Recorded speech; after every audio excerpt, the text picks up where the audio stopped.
It's time for Clemson Sports Talk with Lawton Swan. Ready, set. Just call me Swanee. Tiger style. Tiger style.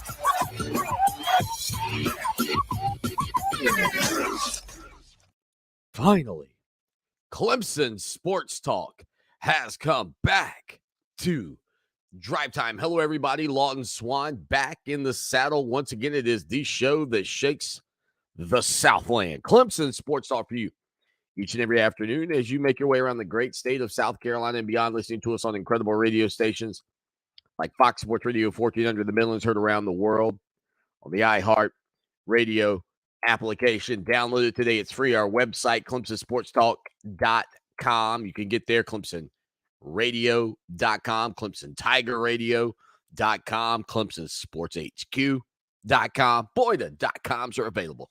All right, so ACC Tournament yesterday, as we left you, Clemson led the NC State Wolfpack, and they would go on to a 70-64 victory over the Pack. The Tigers will face Virginia Tech, a team they beat in Littlejohn Coliseum just a couple of days ago over the weekend.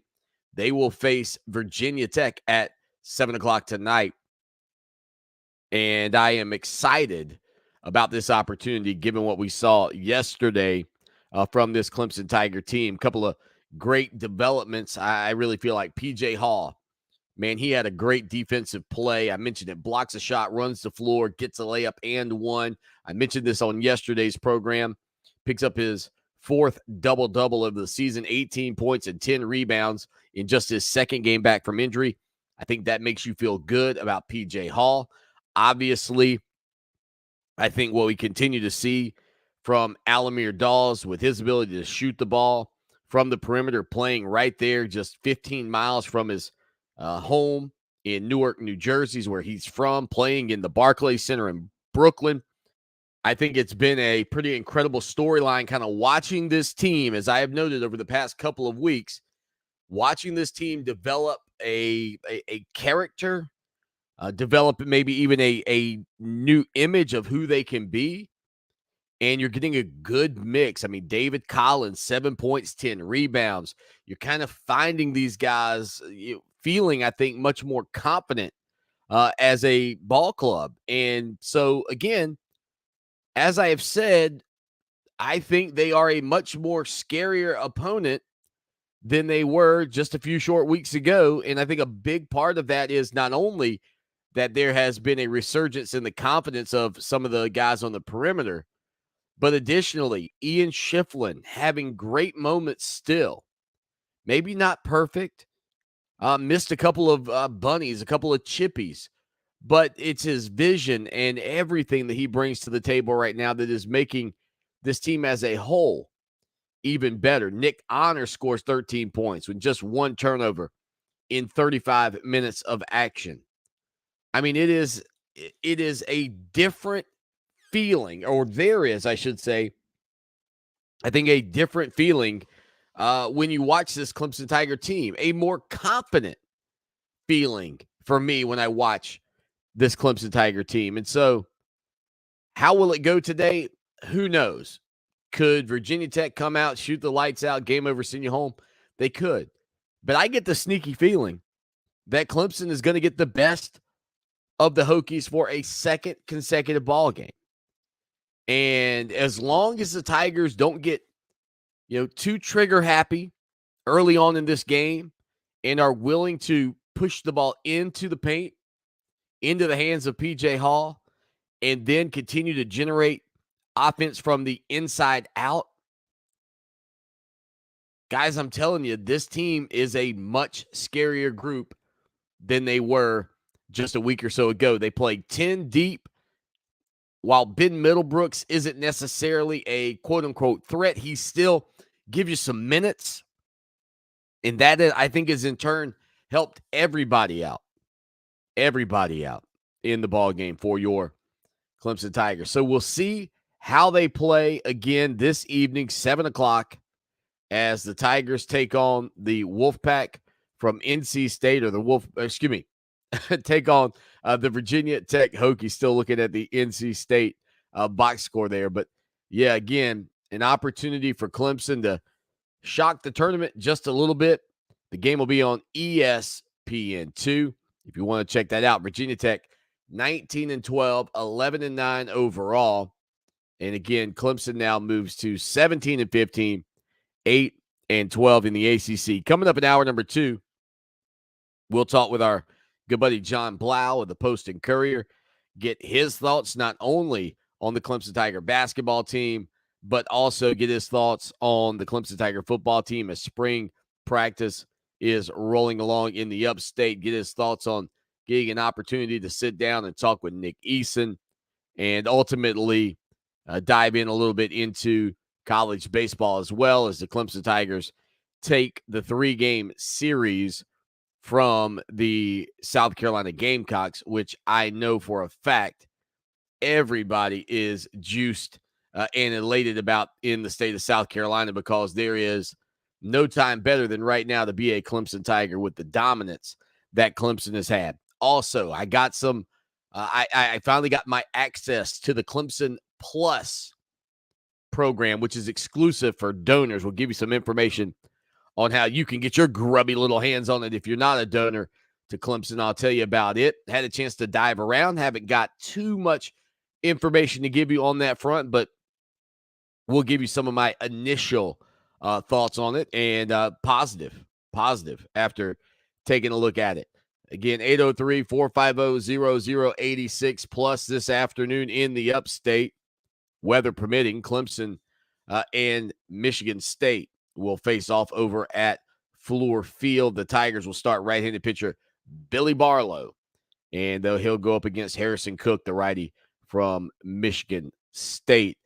Since the basketball game will be going on as well, if you want to listen, you can listen to that game on ClemsonTigers.com. If you want to watch it, you can check it out on GreenvilleDrive.com. Also at the ACC tournament today, Syracuse busted out the whooping stick, 96-57. Thanks for showing up, Florida State. What in the world? 96-57? I mean, an obliteration took place in the first game at the ACC tournament. I have no idea how in the world, you're Florida State, you're the 8th seed, and that was the effort that you got. Man, it was, as they used to say, as the cheerleaders used to say back in the day, that was UGLY, you ain't got no alibi, you ugly. Syracuse moves on again, a 39-point victory. They will take on number 1 seed Duke tomorrow at noon on ESPN. A rout, a blowout, an obliteration, an embarrassment.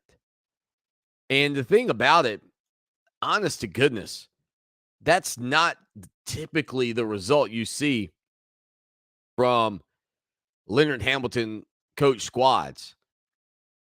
Not at all. But nonetheless, Florida State absolutely hammered at the ACC tournament. 803-450-0086. Text line, phone line. Be a part of the show anytime, any place, anywhere. And again, certainly appreciate you guys hanging out with us here on a Wednesday afternoon. Don't be one of those Wednesdays again. Don't be a Wednesday where you think it's Thursday. That was awful last week. Truth. That is awful. By the way, Syracuse's 39-point win tied Wake Forest's 1963 team for the third largest margin of victory in tournament history, which was an 80-41 win over Maryland.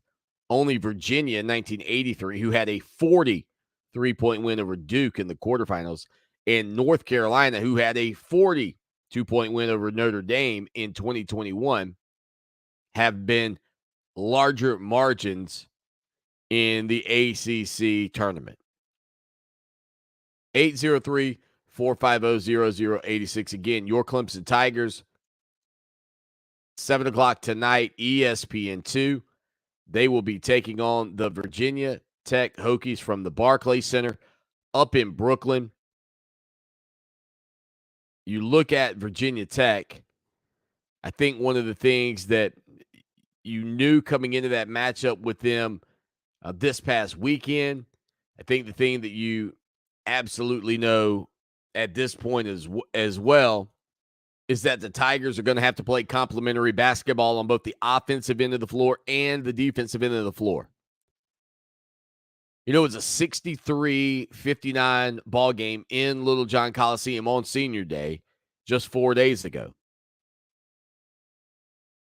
Now it's a neutral site contest. You still got to have that same energy. I think the good news is for Clemson, even though they defeated Virginia Tech just a couple of days ago, I don't think Clemson, by virtue of that streak where they lost, 10 out of 12 ball games in the midpoint of the season, I don't think this team is going to be overlooking anybody.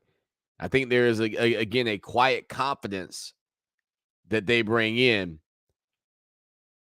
But there is no doubt that this is an important game.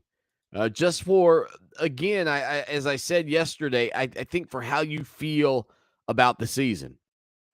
If Clemson had gotten beaten by NC State, I think the season, by most people's accounts, would be considered an absolute, I don't want to call it a disaster. That's probably not fair, but I think most people would have said it was a disappointing season.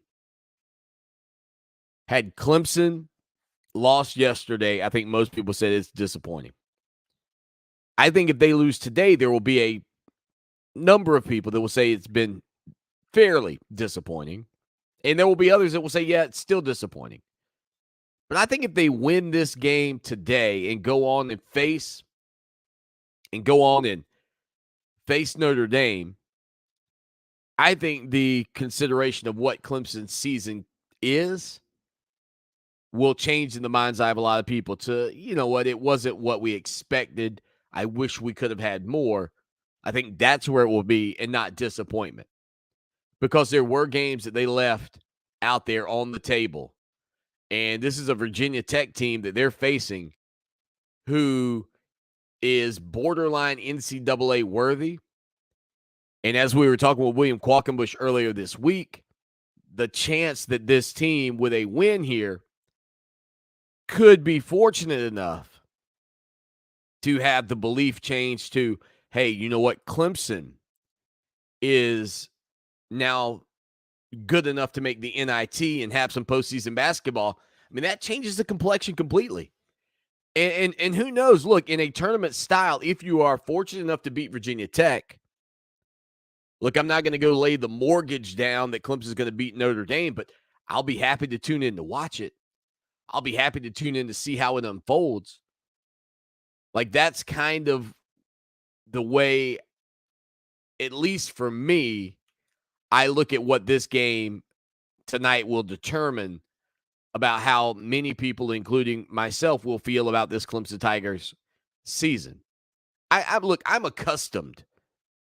I'm accustomed to this team having some bad luck, getting some bad breaks. And look, I know some of you will say, you make your breaks, Swanee.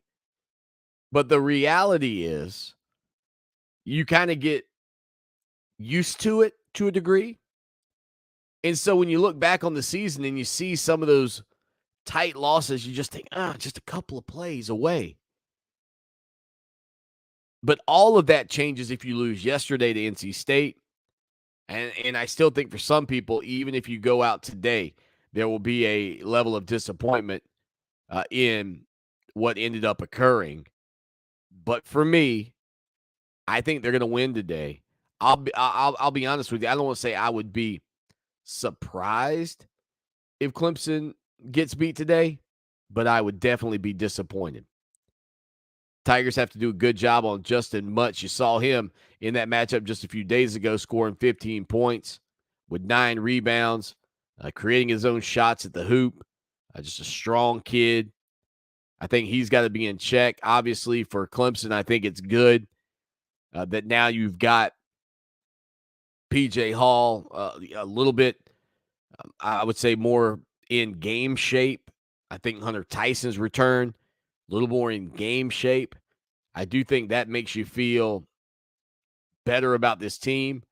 The one concern I would have is with the fact that this is, back-to-back days that you've had to play.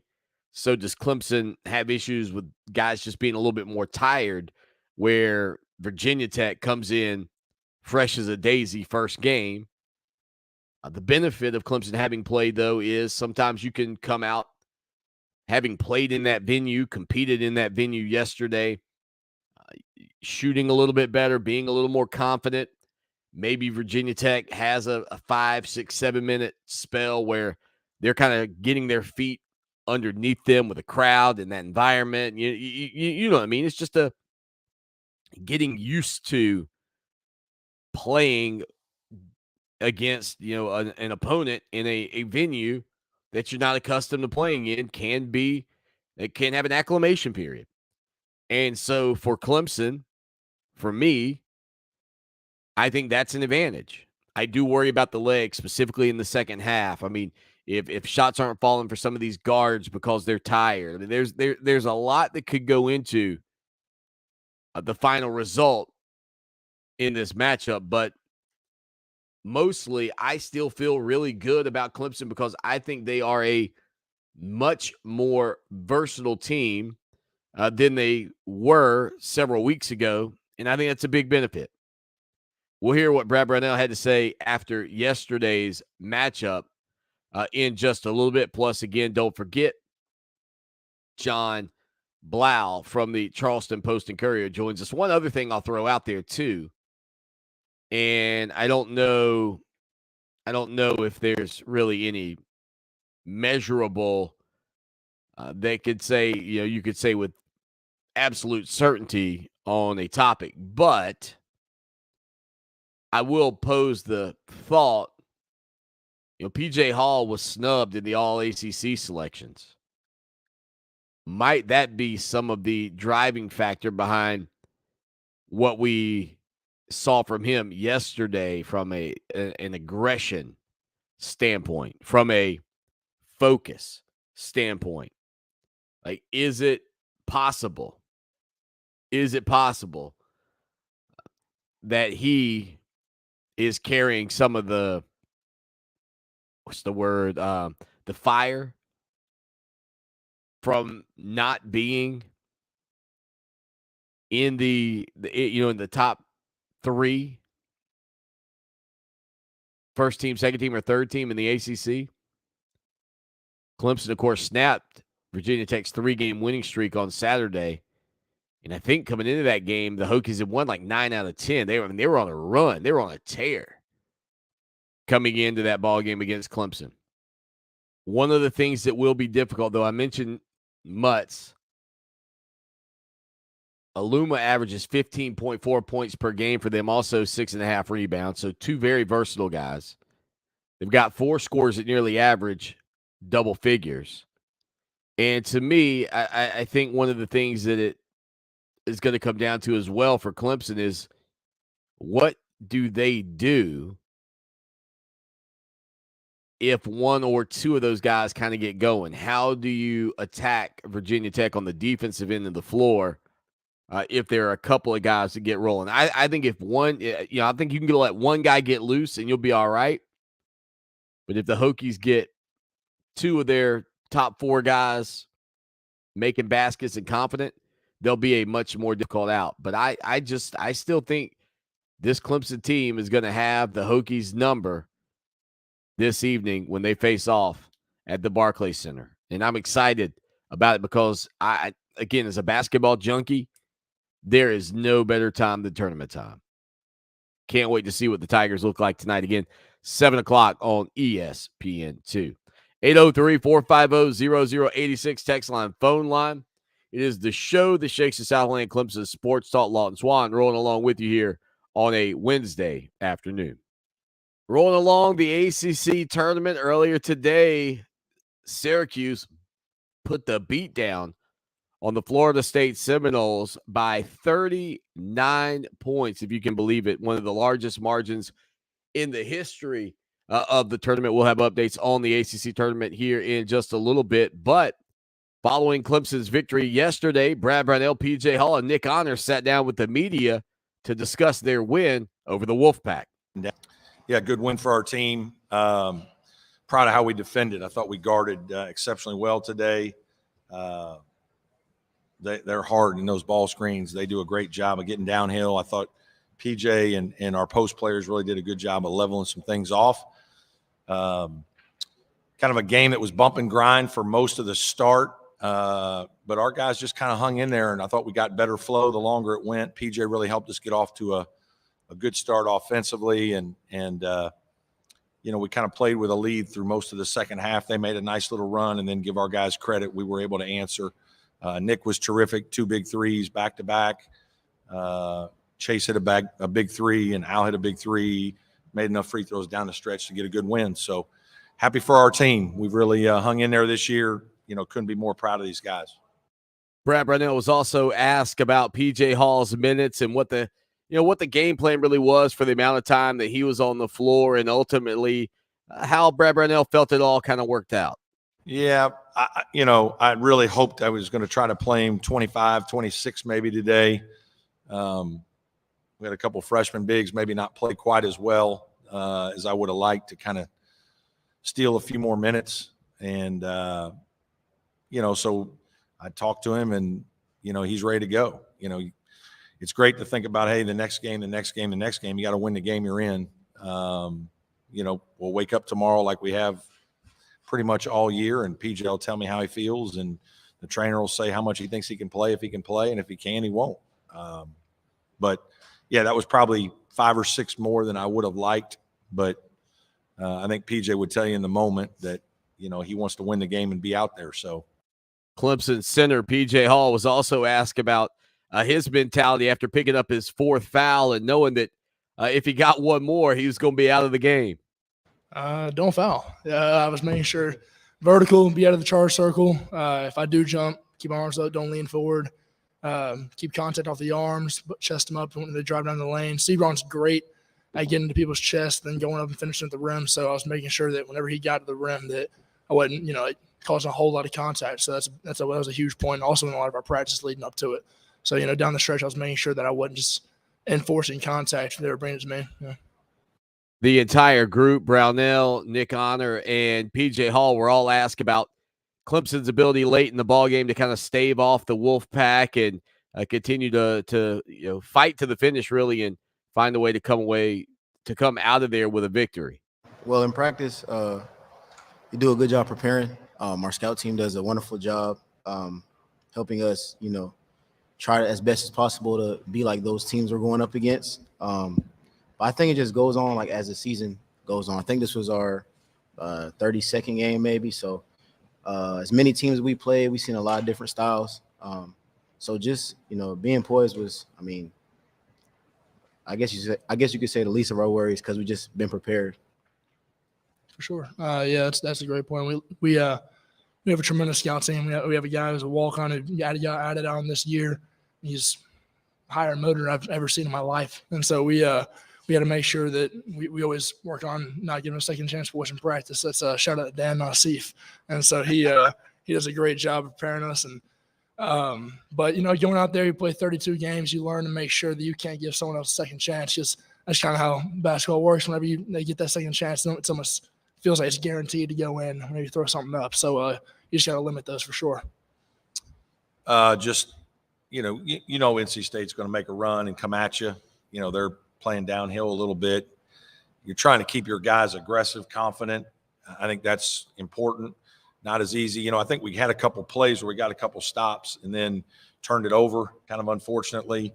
And that probably, opened the floodgates just a little bit late. But, our guys did a nice job. They handled the press, looked up the floor, made good enough decisions to keep separation and got just enough stops to keep them at bay. I thought we guarded the three well, and obviously did a great job on Smith, which was a big key for us in the game as well. Final question for Brad Brownell was about Clemson's 5-game winning streak and the fact that they haven't let a team score more than 70 points, whether or not there's been any significant changes defensively that they've made in order to kind of snap that skid that they've had and now have a nice finish to the season. Yeah, we just we probably have changed the ball screen coverage a little bit. Some of that was done while PJ was out. We had to sacrifice a few things with PJ not being able to move quite as well and practice as much. And when he went out, with our young, bigger guys, we did a little bit more, became a little more aggressive in certain things. And I think that helped. PJ's fought to do that, and did a nice job today. So I think, those things are probably the difference in our defense being a little bit better. 803-450-0086, text line, phone line. Be a part of the show again anytime, any place, anywhere. It is Clemson Sports Talk. We'll hear more from Brad Brownell, Nick Honor, and PJ Hall coming up after the break. But a good victory for Clemson tonight. They'll take on Virginia Tech. Earlier today at the ACC Tournament, as I mentioned, Syracuse just walloped the Florida State Seminoles by 39. And at last check, Wake Forest was leading Boston College, I think by about 8 or so the last time I looked at it, with around 7-8 minutes left in the ball game, something like that. So it looks like the Demon Deacons will end up holding on. I'll continue to update you on that one here on the program. Again, you are locked into Clemson Sports Talk, Fox Sports Radio 1400, the Midlands, around the world on the iHeartRadio app. Don't forget about my buddy Rob Sanders. He hosts the Rundown from 3 until 4 o'clock. And then Teddy Hefner, radio legend locally here, who hosts Talking Sports with Teddy Hefner from 9 until noon. 803-450-0086. We'll come back. We'll head back up to the Barclays Center in Brooklyn to hear more from Brad Brownell, PJ Hall, and Nick Honor following Clemson's victory yesterday. And again, tonight on ESPN2, they take on Virginia Tech. You want to make sure you lock in for that one. Get you ready for primetime Tiger Hoops. We'll be right back. Follow the show on Twitter at Clemson Sports. Lawton Swan with you here, a.k.a. Swanee.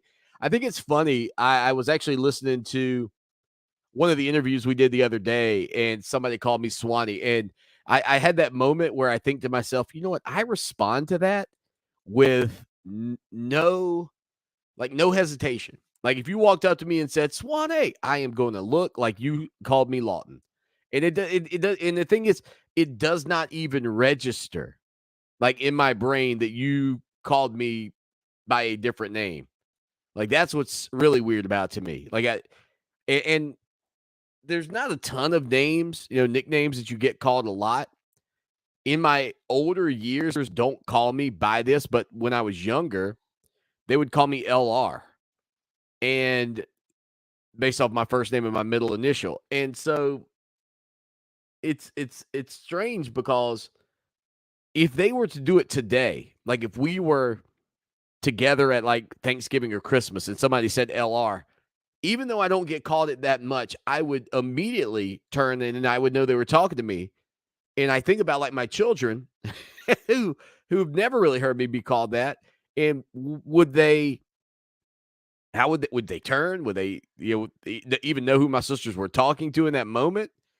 The other one, I guess, L Swan. I know some of you will holler at me. Saw one of our loyal listeners, Davey D23, the other day, and I had a chance to chat it up with him. So again, man, if you see me holler, you can holler Swanee, you can holler Lawton, you can holler, hey you guy, I don't remember your name, but I listened to your show. Holler at us. We always appreciate you. Speaking of hollering at people, let's holler back at Brad Brownell, Nick Honor, and PJ Hall as the Tigers sat down with the media following Clemson's victory over NC State at the ACC Tournament on Tuesday afternoon. Brad Brownell was asked about the fact that the Tigers would be taking on Virginia Tech, a team that they just faced, and what he felt they did well against those Hokies just a couple of days ago inside Little John Coliseum. Yeah, I thought we played about as hard and as well as we could play defensively against a very good Virginia Tech team. They have great poise, experience. Their big guys are, they're not only talented, they're really smart. They're high IQ players. But I love the way we competed. Our guys fought like crazy in that game. We're going to have to play with maximum effort and, shoot the ball probably better than we did tonight to beat a really good team. But the advantage, really for both teams is, it's an incredibly quick turnaround, right? We got 24 hours. Having just played them, have a good feel for what they do. They're going to know what we do. I'm sure they've been practicing for us in NC State for a couple of days, but that's, a slight advantage that somebody we played, NC State we hadn't played till early January, so you kind of had to go back and figure some things out. PJ Hall was also asked about having to manage the foot with the injury and not push himself too much, being a competitor and wanting to get out there and kind of just balancing what it takes to be a star athlete who's coming back from an injury, which he had. For sure. Yeah, it was definitely a huge challenge for myself. Whenever I was first having the thing in my foot, flare up all over the outside of my foot, it was hard to be truthful myself and my staff that, I'm hurting. And so then we're playing Drake and I'd go down a little bit and it wasn't feeling too great. And then it progressively got worse. And obviously I wanted to be out there and compete and fight with my teammates, but it gets to a point where you can't do that anymore. But I've learned to, sacrifice and make sure that I can be truthful with my teammates. And because there were times where I was out there and I was hurting my team because I couldn't quite move as well. Man, Ben Middlebrooks did a great job whenever I eventually went out. And so, looking back on it in hindsight, you want to compete, but, you have to be smart. And so that was definitely a huge learning point for me. Really interesting to hear PJ Hall kind of talk about that defensive dynamic and how that was affecting him and the team. They were also asked about the stretch where PJ made a big play and then you had a couple of threes from Nick Honor and how that stemmed a tide as the Wolfpack had trimmed Clemson's lead to 3 and just how key that moment was.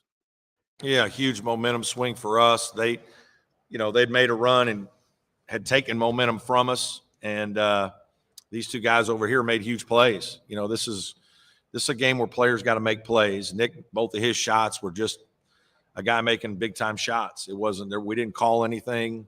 It's just him, recognizing the situation and staying in attack mode, being confident and hitting big shots. PJ, I thought, played very well and settled us into the game. And then, as the game went on, he had a couple of big buckets and big rebounds and did a nice job protecting our basket. So that was a huge point in the game when, it looked like momentum had shifted and quickly those baskets, Nick's 2 back-to-back threes, gave us the lead and the cushion that we probably needed down the stretch. Nick Honor was asked about his play, scored 13 points in 35 minutes and his ability to sort of control the pace of play throughout that ball game. I felt pretty good out there. Just playing my game, just kind of seeing like the flow of the game and how they're playing and just basically taking what they give me. I would say I played okay. I probably would take back the one turnover I had at a missed free throw, but all in all, I'm just glad we got the win.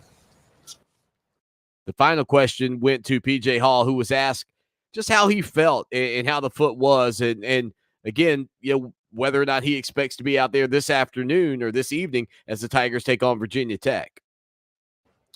It definitely helped a lot. Just whenever I went down to Louisville, I had to take a few days off to at least be able to move around at all on it. So missing the games against Georgia Tech, all those games, Boston College and some other one. It was huge to get some rest on it. I came back the last game of the season, get my feet wet, or regular season at least, and it felt pretty solid up there tonight. So get rest up and ice it tonight and be ready to go tomorrow, hopefully. So there it is, hopefully, and I know you all as Tiger fans are hopeful that you'll get a chance to see big PJ Hall out there for Clemson. I would expect he'll be playing, of course, yesterday around this time. I guess not technically around this time in real life or whenever it was. I can't remember at what point in the day, But maybe it was Monday. We were talking about whether or not PJ would be playing. That was it. Because yesterday the game was on. But anyway, you're just kind of wondering whether he would be out there or not. And then to see him out there is always a good thing. And that'll be the case tonight. Hopefully you'll get to see him on the court at 7 o'clock. Final segment of hour number 1, Lawton Swan with you here on a Wednesday afternoon. The Atlantic Coast Conference Tournament underway. And again, earlier today, it was a blowout of epic proportions as Syracuse hammered Florida State by, wait for it, 39 points. As for Boston College and Wake Forest, earlier the Demon Deacons were up by a sizable advantage. With a minute left, Boston College led. Wake Forest got a quick layup to tie the game at 70 apiece heading into the waning moments. We will update you on that game in just a little bit. Again, the Tigers, your Clemson Tigers tonight, taking on the Virginia Tech Hokies at 7 o'clock on ESPN2. So I during the break, I decided to go down and get a coffee. And so I have what's called an Ember Coffee Mug. Now, if you don't know what that is, let me just say it is, I guess as the kids would say, the most bougie thing I own. And if you say, well, I don't even know what bougie means, I'll get Shlomo to tell you. Hey, Shlomo, what does bougie mean? As an adjective, bougie is usually defined as relating to or characteristic of a person who aspires to the upper middle class or a fancy lifestyle. So I think my Ember mug would qualify as a bougie item. This is what I got for my birthday. The Ember Coffee Mug. I know a lot of you probably have the little heater that you sit your coffee on to keep it warm or whatever. The Ember Coffee Mug actually keeps the coffee warm throughout, and there's an app for your phone that connects to it. So it's not just hot at the bottom. It's hot throughout. It's not hot on the outside of the cup or the mug. Keeps it at the perfect temperature you set it. Mine's currently set at 138 degrees. Those are bougie degrees. And, yeah, I like it. So text me, 803-450-0086. Based off of the definition, what is your most bougie item? I don't think there's any question. This is at the top of the bougie list around here at the Swan House, the palatial Swan Estate. The Ember Coffee Mug that's keeping my coffee at a perfect 138 degrees. Speaking of the ACC Tournament, a late opportunity for Boston College. Looked like it may have been a foul. Does not go. And the game ends in a 70-70 tie. And Earl Grant, the former Clemson assistant, who had already gotten a technical foul earlier, did not look excited about the call or lack thereof. I did go back and take a quick peek at it just to kind of see and give you my thoughts on whether or not it was a foul. What happened, Boston College had the ball with 5.2 seconds left in a 70-70 game. And let's see here as I rerun this back. Man, I tell you what, that's the only problem. Like, trying to get to the exact moment. All right, so the ball gets inbound near midcourt. 4 seconds. Big man drives. I think it was a foul. I got to tell you, I think it was a bad missed call. I think Boston College should have been shooting free throws to win that game, quite frankly. 803-450-0086 text line, phone line. Again, be a part of the show anytime, any place, anywhere. It is the show that shakes the Southland Clemson Sports Talk as we roll along with you here.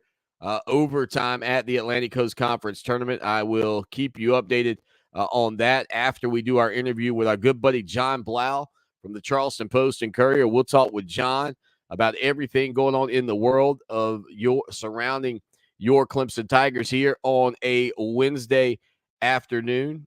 803-450-0086. Again, your most bougie item. If you want to let us know what you think or what your most bougie item was, I'd love to hear from you on that. And again, I'm imagining there are some of you that maybe have that lawnmower that you don't have to, you know the one I'm talking about, the lawnmower that you do not have to. It's like a remote control, or it has kind of the yard thing. Maybe it's maybe it's the little gadget that sweeps, cleans the floor. Actually, I think it was a travel. I think they missed a travel, and from the other view, maybe not such a bad call after all. I might be wrong on this front. You know what? It may not have been a foul after all, after seeing another angle. And it's also quite possible that in addition to that, that it was also a missed traveling call. Now, that is a development I did not expect to be talking about here with you today.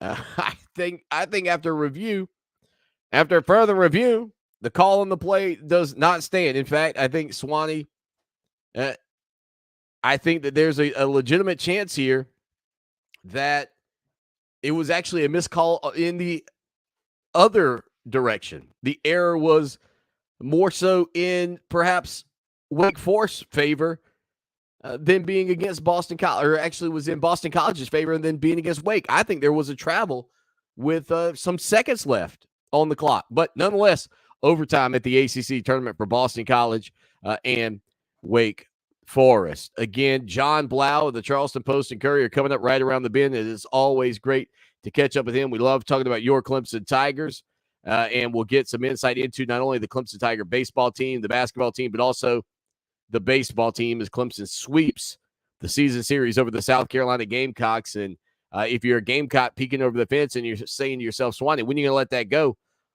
I don't know, man. I saw the Gamecocks were hammered by Xavier last night on the Diamond. They got a matchup with Texas looming. Yeah, you know what? As I saw somebody tweet over on social media, maybe Clemson just broke the South Carolina baseball program in that 3-game series this weekend with the performance that Clemson had. We'll see what the Gamecocks do in a huge matchup against Texas coming up here in just a couple of days. 803-450-0086. 803-450-0086. We'll hit a quick break and come back with more of the show that shakes the Southland right after this. It's time for Clemson Sports Talk with Lawton Swan. Ready, set. Just call me Swanee. Tiger style. Tiger style.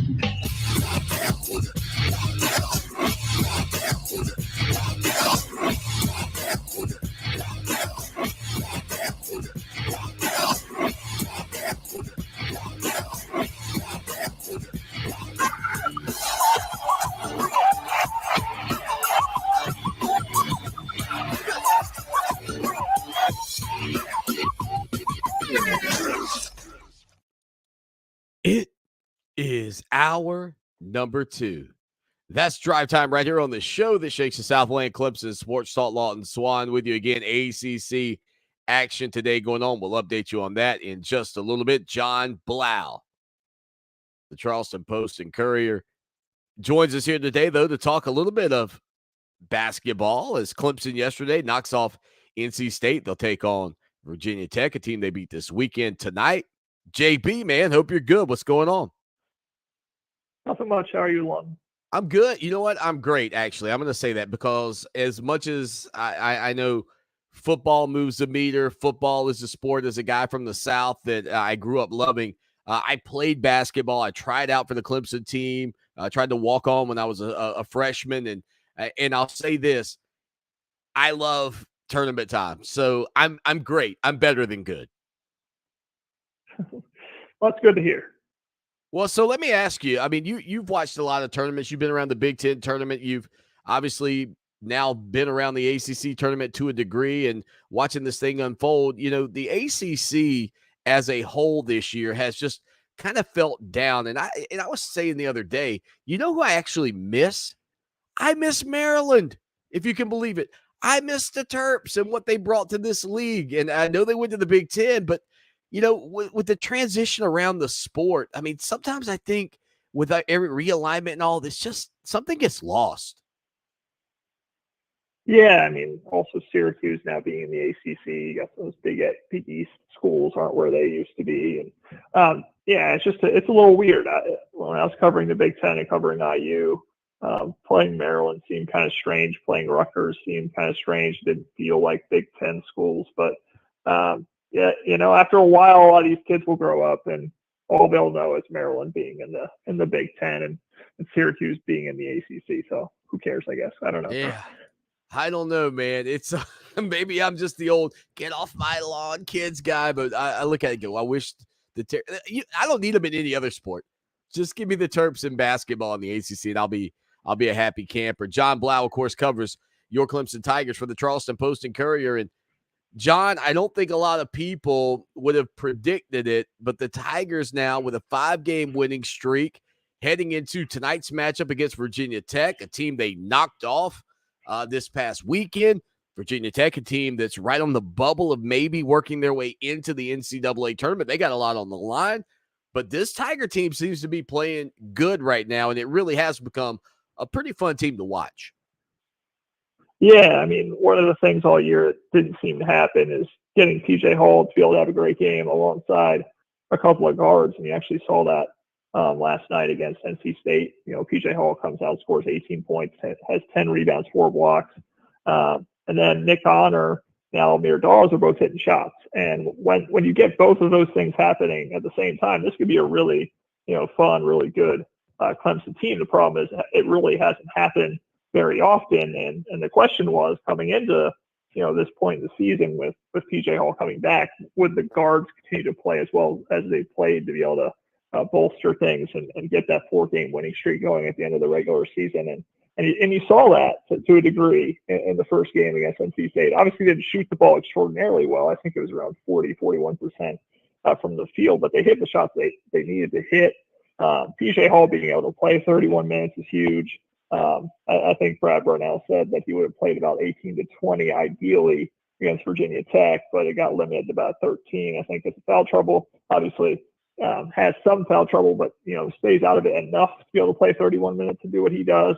And he played Virginia Tech again, which is a team they just beat, and that gives you a chance to kind of get that 5-game winning streak, which is the longest of the season, get that to 6 potentially. You would really have to be hoping for something amazing or to happen to be able to beat Notre Dame, considering the way they played Notre Dame the other 2 times during the regular season. But a nice little run here, and then potentially going to the NIT would be a nice finish for this team, considering everything they went through.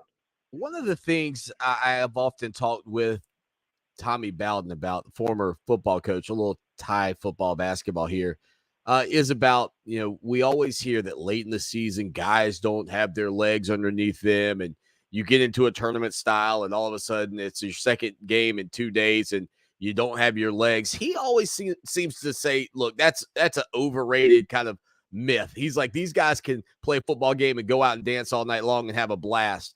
What do you think about it when it comes to basketball? I mean, should that be a concern today for Clemson? Second game in just over a day. I mean, is that a big deal to you at all? I think less than or more than the legs being underneath you. I'm just worried about PJ Hall's foot being underneath him and that being okay.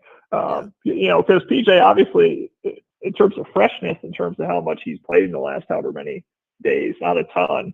Just that foot is the issue, whether that flares up again. Hunter Tyson hasn't played a ton of games lately. Obviously just came back for the last week of the regular season. If any team has actually maybe benefited from having injuries, it's Clemson. They come in with some guys who really aren't, spent, I guess, in a way. They work their way to get back, but they aren't spent in terms of playing a ton of games. But then, in terms of the buys, I've seen it work the other way, and this is actually women's basketball at IU. IU women's basketball was able to get to the point where they got the double bye in the Big Ten tournament a couple years in a row. Each time, being one of the top 4 seeds in the Big Ten, they lost in the first game just because they were so stagnant. The other team was coming in with momentum. Obviously IU women's basketball should have been the more rested team, but they weren't able to get, going as quickly as the other teams, and then they get in a rut and then they drop a game. So I've seen it work both ways. I mean, you can get something out of the bye in terms of you haven't played those 1 or 2 games to get there. But you also sometimes don't really have your stroke, and the other team's hot and they're ready to go. And so it can really work both ways. Yeah, I feel like, especially maybe early on in a game, a little acclimation period perhaps tonight for Virginia Tech in the Barclays Center, just being in that environment. And that was the other thing, too.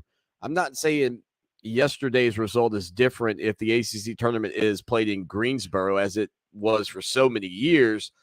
But I think that for the Clemsons of this league, I think it really helps to be at the Barclays Center, quite frankly. I thought this was another advantage for Clemson. I think it's pretty balanced when you talk about the Tigers and Virginia Tech. But I think if you got to face Duke or NC State or North Carolina or even Wake Forest, the further you are from Tobacco Road, the better.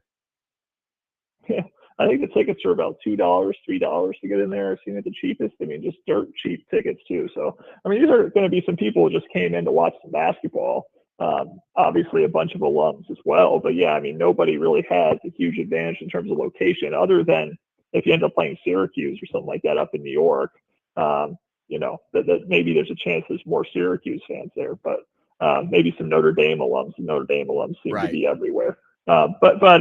Yeah, no, I mean, they're not going to be in an obviously hostile environment in any of these games. It's going to be weird for each team playing in a pro arena, an arena they don't normally play in.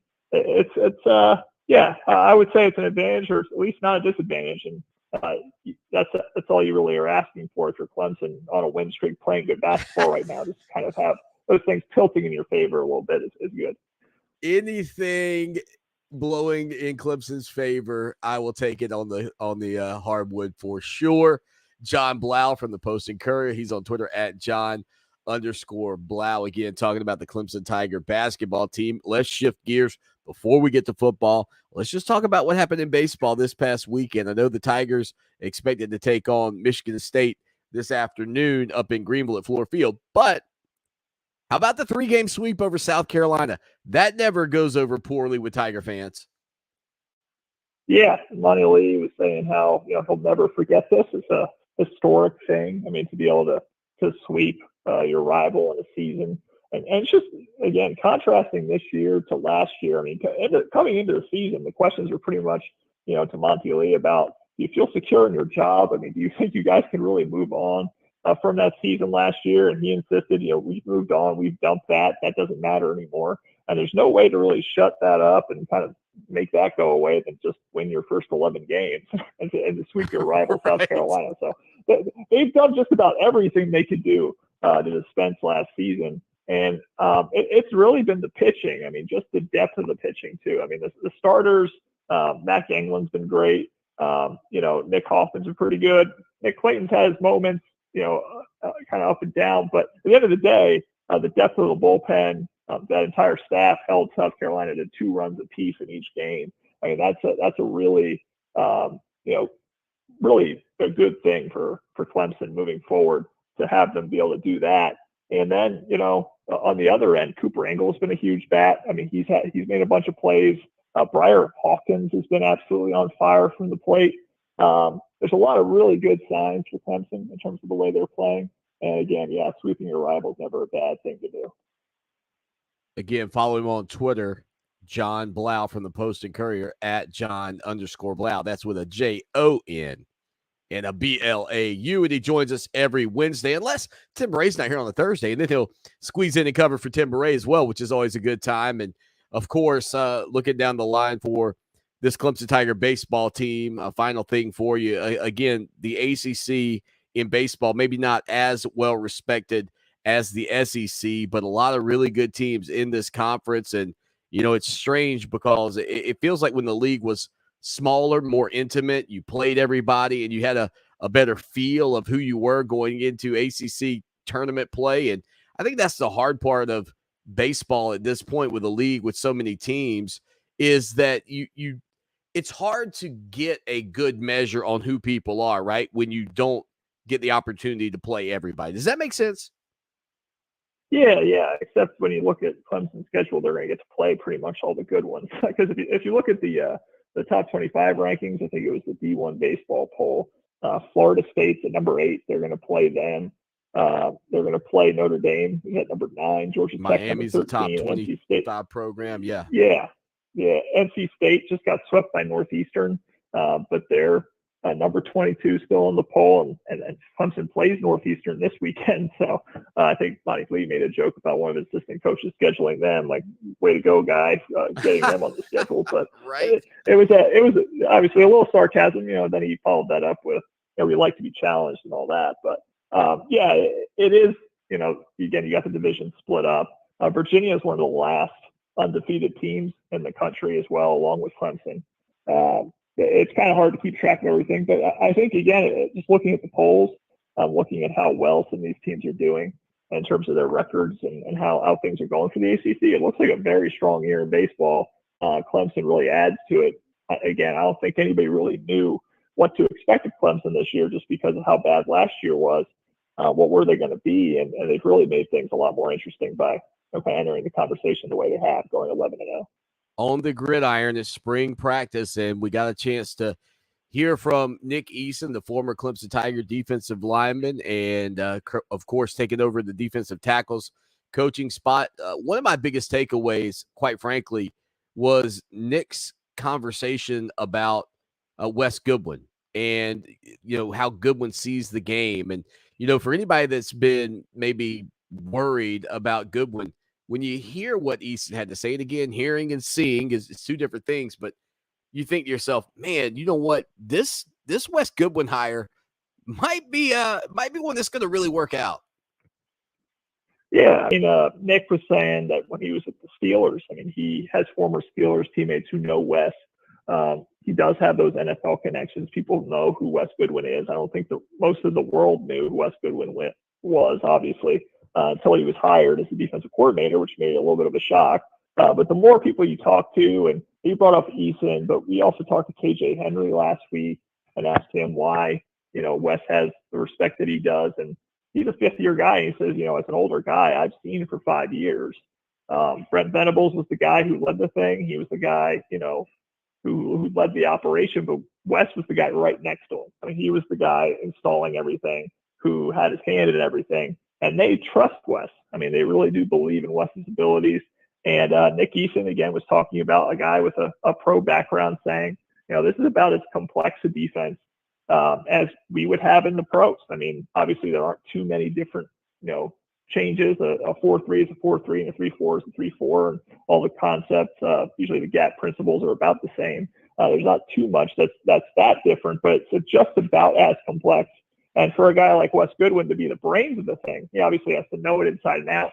And it's just now about his ability to call plays, about his ability to lead, more of a personality sense, which, that's probably more of a question than anything else at this point. It's just in terms of what kind of leader is he going to be, what kind of recruiter is he going to be.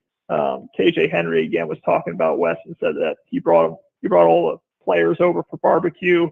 I think he was asked, Wes is a good cook or whatever. And he's like, no, he bought barbecue. He's not that good that he actually made it. He's good at buying barbecue. But he's got the players' favor. They do seem to respect him. And a coach like Nick Eason coming in from the NFL and then Auburn for a year, kind of speaking the way he did about Wes is another good sign, I would say. Listen, I'm with you 100%. And I think, too, you kind of got the vibe from Nick, not just that he was at home at Clemson, but if there were people out there when Todd Bates left, John, that were panicking and concerned, I think just hearing that, getting that opportunity to really hear from Nick. I think the only other time we had heard from Nick was during National Signing Day. But to get a chance to hear from him in that candid and open forum, I think it really had to calm anybody's nerves who thought that Todd Bates was a big loss, and it may actually end up being an upgrade. Yeah, Todd Bates was a charismatic guy. A poet, an amateur poet. He had his own flair. Obviously he was able to recruit a bunch of really highly ranked guys. He had earned a lot of respect. And whenever you lose a guy like that, your recruiting coordinator, it's a big blow. But when you get to talk to Nick Eason, you realize he doesn't just have the credentials as a pro coach or as a, again, 1 year at Auburn. There's a lot of coaches who have been in the league but aren't necessarily the most, affable or personable people in the world. And Nick Eason's talking to you about the time that, he thought about becoming a funeral director, and like saying, "I swear I'm not weird," even though I was like going to do that. Talking about becoming the biggest vegan in Clemson, and that he did a burial, quote unquote burial of his Reese's Cups and his zebra cakes and all that type of stuff, because he put on a bunch of weight. He's trying to lose it. I mean, this guy's a musician. We saw in terms of recruiting. He's visiting with Caden Story, the defensive tackle, who eventually flips from Auburn to Clemson. He's strumming his guitar while the preacher is singing gospel with him. I mean, he's just a very well-rounded, interesting person who definitely brings a lot to the table, and it seems pretty easy to like. And so when you're in college coaching, I mean, that's half the game. I mean, obviously hand technique. He seems to really get in there with these, I think they call them crayons, that he's using to punch with the players, and they're swatting it away. He's very involved. He's very hands-on coach, and he seems to know the game in terms of talking to former people in the NFL and people that have known him for a long time. But his personality, his ability to connect with people, his ability to recruit, that all seems to be there. And I think, at the end of the day, Todd Bates was a loss. But if you're going to replace him with anybody, I think Nick Eason was about as good as he could do that I could imagine, especially considering the Clemson roots that he already has.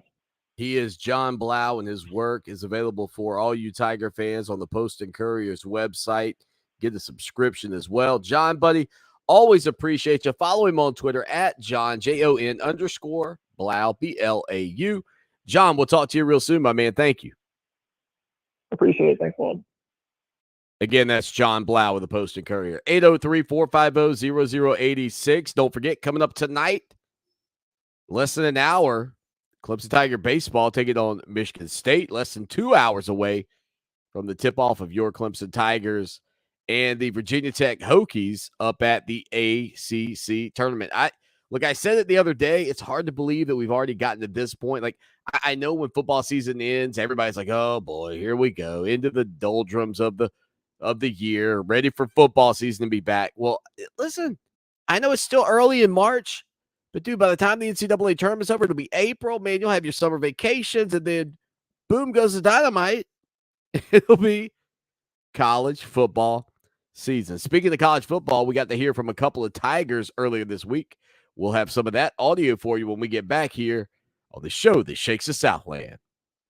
Back at it on a Wednesday afternoon, the show that shakes the Southland, Clemson Sports Talk. After practice a couple of days ago, Tyler Davis and Rook Roro had a chance to sit down with the media, and the duo was asked about the mindset of the team heading into this 2022 season.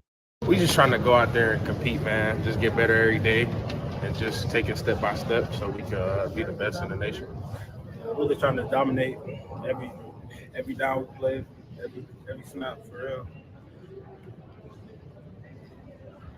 The defensive line duo was also asked about the opportunity to work with Coach Nick Eason. Of course, we just heard from John Blau about some of his thoughts on Coach Eason, and here's what Tyler Davis and Rook had to say about it.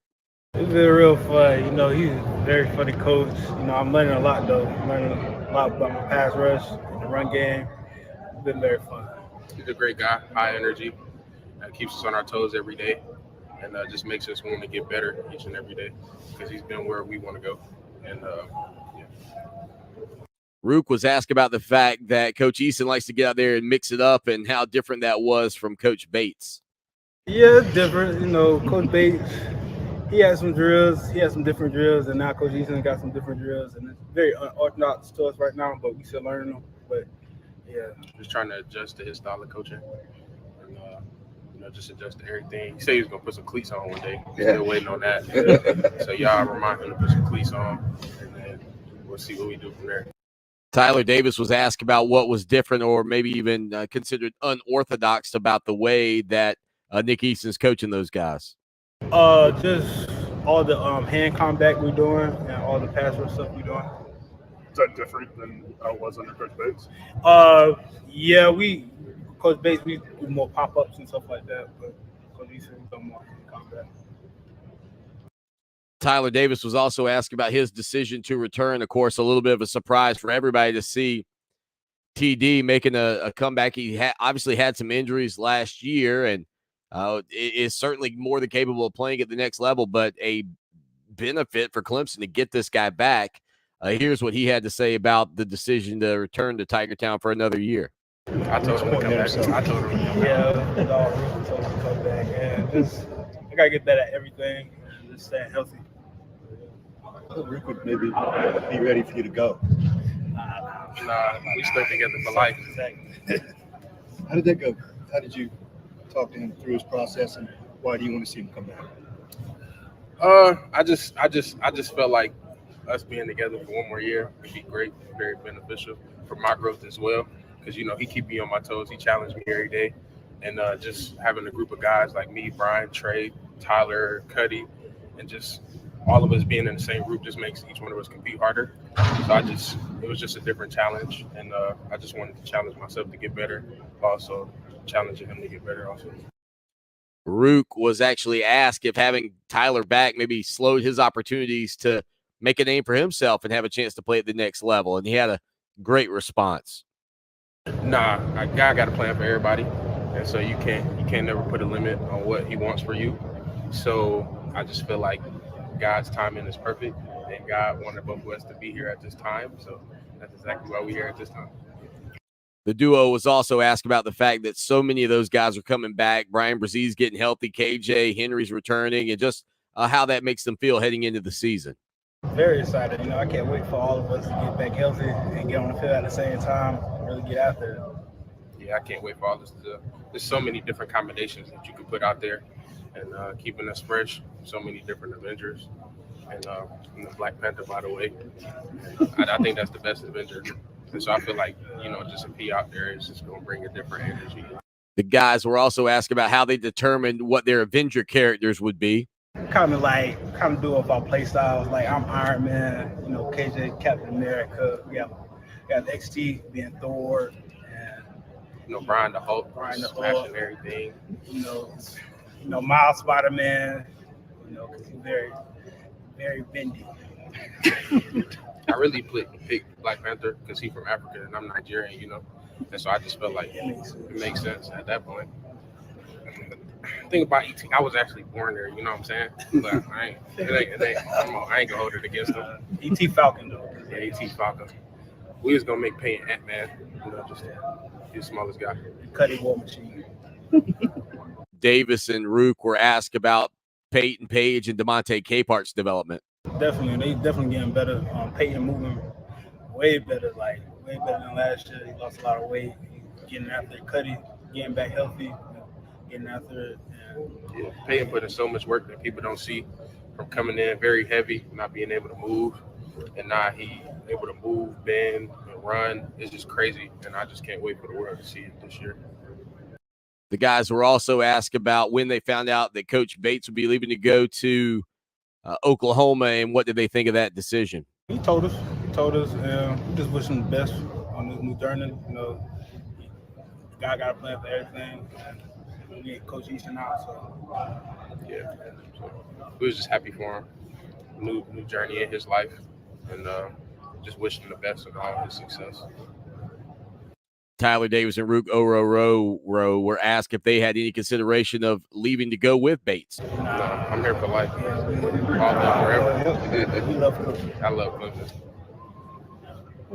The guys were also asked what it was like to have to deal with Brent Venables leaving and then to have Todd Bates leave on top of that.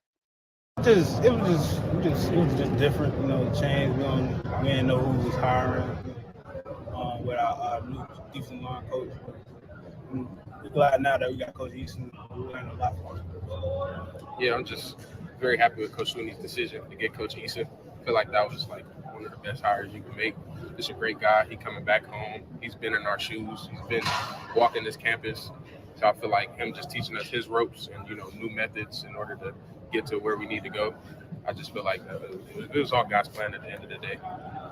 803-450-0086. So when we come back, they were asked they were asked more questions than that. You can go watch the whole thing over on our YouTube channel.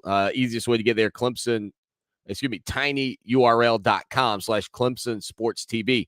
But they were asked about Wes Goodwin. And after hearing their response, I honestly can't decide if I like it or not. I mean, I know what I hear about Coach Goodwin and what people say about Coach Goodwin, but then when I hear this response, I'm not sure about that. Plus, I'm not sure if I like it. Plus, we had an upset at the ACC tournament. Boston College finishes strong with a 27-12 run to knock off Wake Forest. We'll come back and update you on that next. Rolling along on a Wednesday, Clemson Sports Talk on Twitter at Clemson Sports. So up at the ACC tournament, Boston College knocked off Wake Forest. The Eagles, the 13th seed, shocking the 5th-seeded Demon Deacons in today's second matchup of the early session. Clemson, again, will open the second session with their game against Virginia Tech. Boston College coach Earl Grant, former Clemson assistant, former coach at College of Charleston, they get the win 82-77 in overtime. And again, I thought maybe at first that Boston College got kind of bamboozled by a late call. Instead, it looked like it was maybe a travel on the Eagles, and perhaps Wake Forest should have had a final possession. Nonetheless, they go to overtime, and BC outscores the Wake Forest Demon Deacons 12-7 in overtime and outscored them 27-12 in the final, 6:05, I think, of the game. They trailed by 10 with 6:05 left in the second half of action, and the Demon Deacons are out at the Atlantic Coast Conference Tournament. 803-450-0086, 803-450-0086. So we were listening to Tyler Davis and Rook row your boat gently down the stream earlier, and they were talking about, they were asked about Wes Goodwin, Clemson's new defensive coordinator. And like when we've interviewed Ellis Johnson, exclusive interview available on ClemsonSportsTalk.com. When we've heard from Dabo Swinney, when we've talked to anybody that's been around the game and been around Wes, I mean, everything is just, man, this guy. You heard from Nick Eason and his thoughts on Wes Goodwin. When you hear that, you think, man, this guy's just going to be, he's going to be just this incredible, super genius kind of coach during the games. But then I heard this from the players, and again, it's just two players, Tyler Davis and Rook. And again, it's kind of talking about the contrast between Brent Venables and Wes Goodwin. And look, I mean, Dabo Swinney has even said when he was asked about would Wes Goodwin need a get-back guy, Dabo Swinney, I think, laughed at the time and said, no, he's not going to need a get-back coach. But I want you to hear this, and I want you to tell me if you think that this is maybe the first kind of bad sign or concern that you might have about Coach Goodwin. How's he different? I imagine he's somewhat less intense than Coach Venables. Yeah, he a very calm, mellow guy, and I like him. Yeah, I love Coach West. He's very chill. He let us go out there and play, really get after it. Johnny Carrots. Yeah, very Johnny Carrots. Again, nothing on the surface wrong there, but I think you do have to ask yourself, is there concern that he could be too chill? You know what I mean? Like too laid back? Or is part of what Clemson's had defensively from the standpoint of the edge that these guys have had, is that because of Brent Venables' edge and the way they've played, or is that not really manufactured by the coach? And can a more laid back, obviously a laid back guy, and I did love the Johnny Carrots shout out there. I will also tell you that, listening to it for a second, I thought that one of the things that Tyler Davis did say, though, that was a positive was it sounded to me like he said he lets us get after it. He lets them get after it. So, I think that is, obviously there's a huge difference in the room from the standpoint of the personalities of these two guys. And I would imagine it comes from two different places, right? Like one, Brent Venables is a former football player. And I'm sure that Brent Venables, because he is a former football player, not only has high standards for himself, but probably carries the lessons that he learned from Bill Snyder at Kansas State, the job that he did as a defensive coordinator at Oklahoma. I mean, there's a lot of not baggage, but a lot of mileage that Brent Venables brought to that job and to the opportunity to be the defensive coordinator at Clemson University.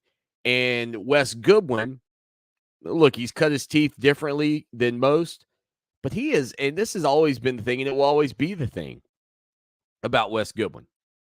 I mean, and here's the thing.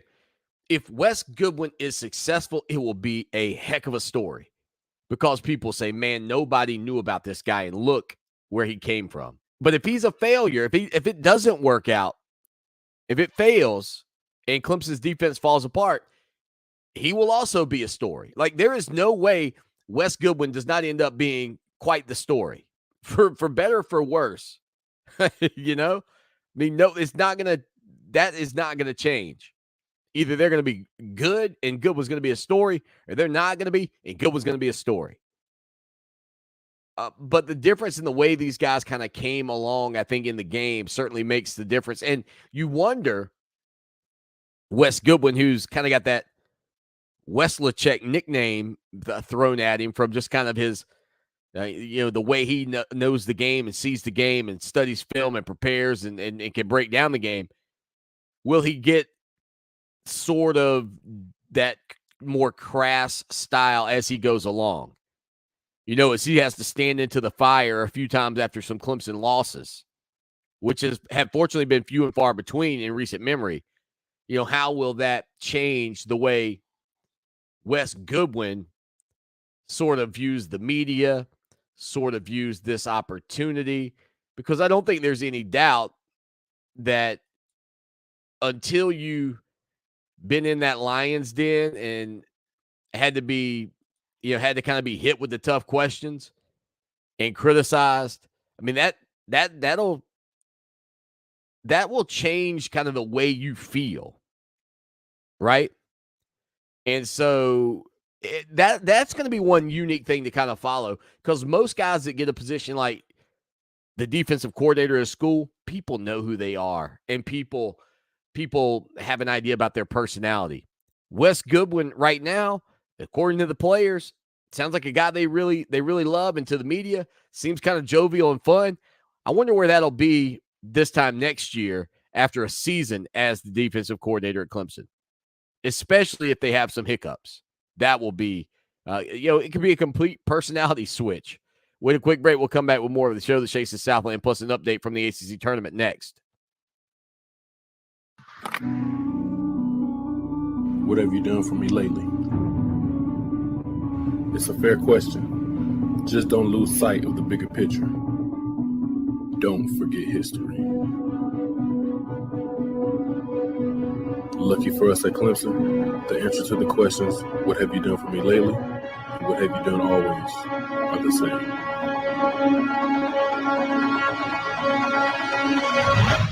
We win.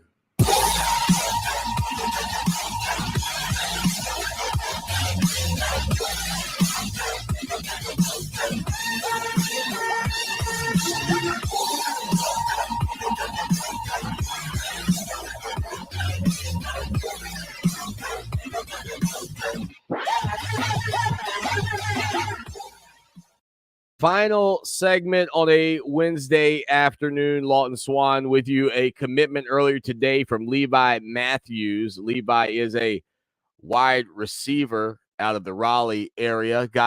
He has several offers to schools like Dartmouth, etc. We spoke with Levi earlier. It'll be a preferred walk-on spot for him at this time, and we'll see what happens with his development again moving forward. But congratulations, and we are looking forward to sitting down with Levi to talk about this opportunity. We'll have that for you over on ClemsonSportsTalk.com for our premium subscribers. So Levi Matthews commits to your Clemson Tigers earlier today. Again, at the ACC tournament tonight, Clemson will take on Virginia Tech at 7 o'clock on ESPN2. The winner of that matchup will face off against the Notre Dame Fighting Irish tomorrow at 7 o'clock on ESPN2.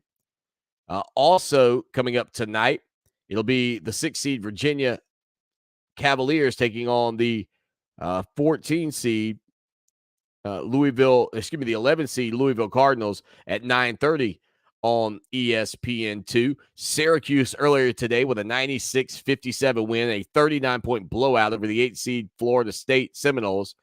Syracuse advances tomorrow at noon on ESPN. They'll take on the 1 seed, the Duke Blue Devils, in the quarterfinals. Boston College in overtime upsets Wake Forest just a few minutes ago, 82-77. The 13 seed Eagles are on to the quarterfinals.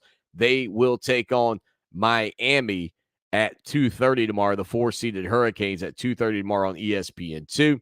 So that means that in the first 2 matchups of the day, the lower, or I guess technically the higher seed, won. So can Clemson become the 3rd higher seed to advance? If the Tigers do, again, they will take on Notre Dame tomorrow at 7 o'clock. 803-450-0086. Text line, phone line. Again, thank you for being a part of the show. Had so much fun here today. I can't believe 2 hours goes by. Great opportunity, though, to talk with John Blau. Of course, Blau has been a part of this program for, 6, maybe 8 months, something like that. And gives us some great insight into the program, his work, of course, with the Charleston Post and Courier. So if you haven't seen his work, make sure you do go check it out. And we'll obviously have post-game coverage for you on our website, ClemsonSportsTalk.com, after the Tigers and the Hokies wrap up. As I said earlier, I think Clemson's gotten a great chance in this game, just given the way they've been playing, the confidence that they've been playing with. I think the fact that this is, again, a true neutral site game, and not that Virginia Tech would have some grand home court advantage or advantage like a North Carolina, a Duke, or an NC State, or even a Wake Forest would on Tobacco Road. But they might have some semblance of an advantage. Who knows? I mean, they're not exactly the most storied basketball program either. But I can tell you this, it is a 100% neutral site game up at the Barclays Center. So I give that the thumbs up for sure. And again, rooting really hard tonight for the Clemson Tigers in this capacity. I just want to keep the game going. I just want to keep the season moving along. Like, for me, keep it rolling, make it a story, make it something we can talk about here every day. And quite frankly, whether you love Clemson basketball or dislike Clemson basketball, whether or not you've hollered for Brad Brownell to be fired for years, does not matter when it comes down to this. If these Tigers start to make a little run and you start to feel a little magic, I mean, that's the beauty of basketball. The season can be horrible. But if you get fortunate and if you get a nice little run, it's possible. It's not always likely, but it's possible that you could shock the world, get into the NCAA tournament out of nowhere. So that's the thing about it. And that's why this sport, to me, at this time of the year is the best. Your heart breaks if you're Furman and you have a big shot that goes against you, and you feel like maybe your hopes of getting into the NCAA tournament are dashed with a fortuitous 3-point shot. But the reality is that I think that's what makes this part of the season so special. And that's why when it's tourney time, I get locked in.